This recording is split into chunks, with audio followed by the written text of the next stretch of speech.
how does this compare, Dr. Edwards, to the 60s? I mean, how do these times that seem to be so troubled and the discourse so widely disparate, how does this compare where there's an athlete that is not employed right now, compared to, for the lack of a better analogy, anything that was going on in the 60s with athletes speaking up?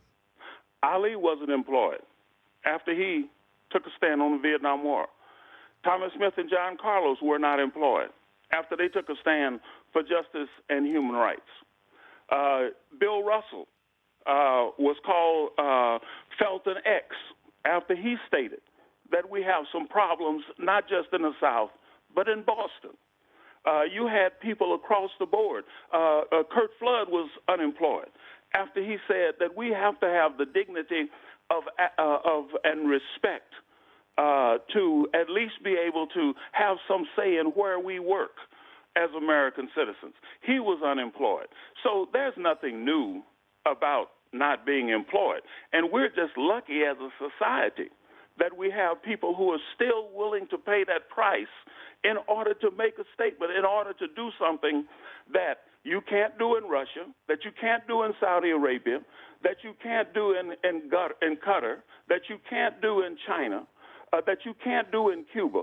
He can step forward and say, hey, here is where we Americans begin to deal with these issues. And here, but Dr. Edwards, and just if you don't mind, no, because this is just brings up, I guess, to round off the conversation best we can, the ultimate conundrum with this, because what you just said is so right, that he does have the ability to do this, Kaepernick, in a society unlike those other countries that you named, but so many people can't get past the fact that he took a knee on the most symbolic aspect of that spirit in the flag. Symbolic of what?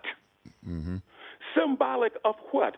Symbolic of standing there with your hand over your heart and singing a song while people are being shot down in the street? That's not what we Americans do. We deal with these issues. This goes back to slavery. This goes back to the civil rights movement. This goes back to the women's rights movement. This goes back to the voting rights movement. This goes back to all of those efforts to form that more perfect society.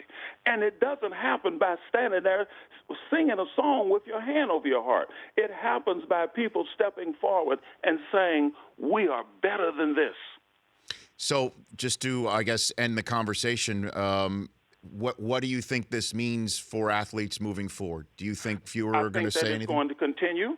Mm-hmm. I think that just as Jackie Robinson stepped forward and paid a heck of a price, I'm convinced after talking to him as well as watching his career throughout from World War II until he died, that what he did shortened his life.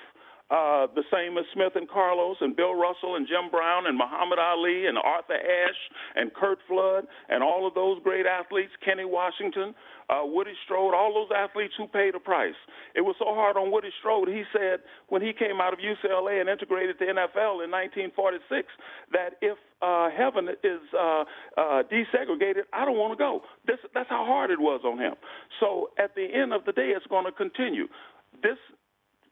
These coming years are going to involve athletes dealing with issues that are well this side of the social political horizon. They will be taking stands, they will be paying prices, and there will be people who will be very unhappy about it. But there is nothing more American than a Jackie Robinson or Bill Russell or a Smith and Carlos or an Arthur Ashe or a Colin Kaepernick, even if it takes them 50 years, or Muhammad Ali, even if it takes them 50 years to recognize it and feel comfortable with it. The Rich Eisen Show, weekdays at noon Eastern on radio stations across the country and audience.